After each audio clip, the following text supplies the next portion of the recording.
Welcome back to the Just Say Something podcast. I am your host, Philip Clark. Today we're talking about one of the biggest parenting challenges of our times, keeping kids safe in the digital world, where every app has its own hidden risk. And this isn't just a feeling parents have, there's real data behind this. The U.S. Surgeon General issued an advisory in 2023 warning parents that social media poses profound risk of harm to young people's mental health. That's a strong statement, and it validates what many families are experiencing every day. But here's the good news. You do not have to be a tech expert to help keep your child safe. You just need awareness, connection, and consistent, calm conversations. And that's what we're talking about today. We know that online life shapes how kids see themselves, their relationships, and their coping tools. But it also strongly influences their exposure to substance use. According to the National Institute on Drug Abuse, teens who see substance-related content online are significantly more likely to try those substances themselves. That exposure often happens through algorithms, not because kids are searching for drugs, but because the platforms detect their interest and push content that keeps them watching.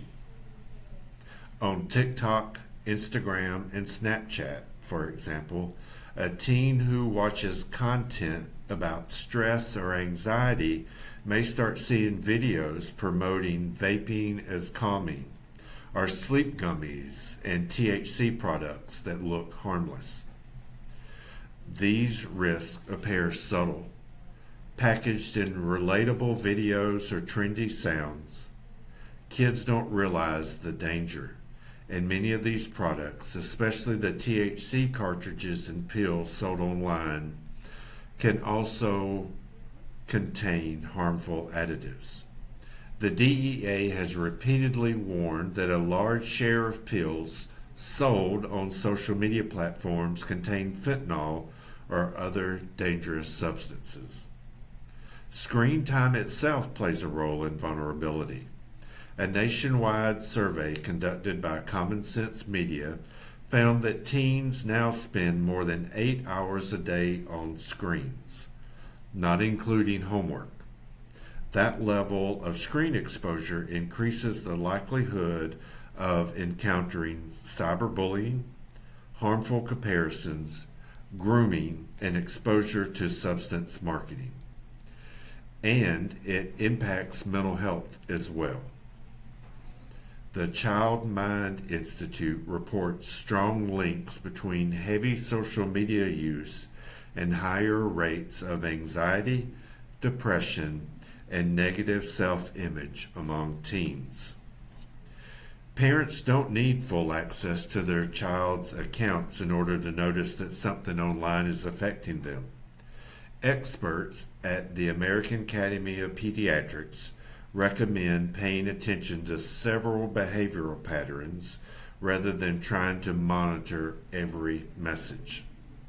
Signs of digital stress or exposure to harmful content often show up as sudden irritability, extreme secrecy around devices, staying up late to stay online, withdrawing from family, or a sudden change in mood or habits. These signs don't mean something terrible is happening, but they do mean something is influencing your child. And that's exactly when a conversation matters most.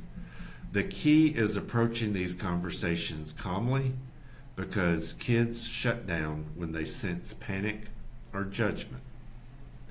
Parents often think they need to wait for the right moment for a serious talk. But according to the Surgeon General's advisory, Ongoing micro conversations are far more effective than major sit downs. Asking simple, open ended questions during a car ride or while cooking dinner can open the door naturally. For example, when parents stay calm, kids stay open. And that openness is one of the strongest protective factors against risky behaviors. Another practical step is helping kids adjust privacy settings on their apps. The National Center for Missing and Exploited Children notes that many online risks, especially contacts from strangers, can be reduced simply by switching accounts from public to private and turning off location sharing features. Encouraging offline hobbies also matter more than most parents realize. When kids have activity that builds confidence, such as sports, music, art, volunteering, they're less vulnerable to online pressure, algorithms, or peer influence. This is backed by research from NIDA, which shows that strong family bonds and meaningful activities are protective factors that reduce substance use risk. Having honest conversations about why online drug offers are dangerous is another crucial piece. The CDC and the DEA have both emphasized that counterfeit pills sold online, especially those through social media, often contain fentanyl or other toxic substances. Kids respond better to logic and facts than fear-based warnings. So explaining the risk plainly without exaggeration helps them understand the seriousness. If you come across a concerning message, account, or piece of content, experts recommend responding calmly. The Child Mind Institute notes that teens are more likely to seek help if they feel safe and unjudged during those first conversations. Ask your child to explain what happens in their own words. Let them tell you how they felt sending that message or that video. Thank them for their honesty. Then decide together what needs to happen next, whether that's blocking someone, reporting a post, or taking a short break from the app. If the issue touches on mental health, anxiety, or something a child may not fully understand, that's a great time to bring in additional support. Counseling and prevention partnerships like those offered through Compass of Carolina give families a safe place to process these concerns and build healthier coping strategies. Parenting in a digital world can feel overwhelming, and it can feel like you're 3 steps behind.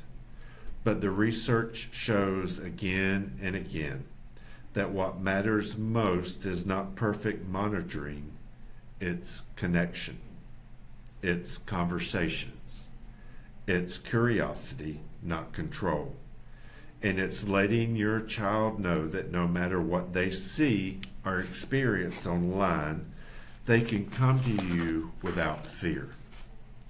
Social media is powerful.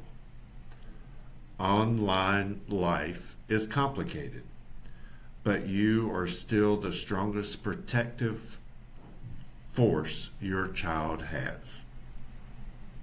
And remember, Just Say Something is here to support you with resources, prevention tools, and partnerships like Compass of Carolina that strengthen families year-round.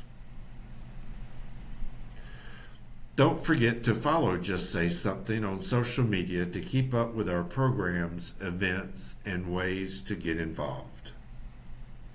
And if you enjoyed today's episode, please subscribe and follow the Just Say Something podcast. We're on YouTube and all major podcast platforms, including Audible, iHeartRadio, Apple Podcasts, Pandora, and Spotify. Thank you for listening, and we will see you next time.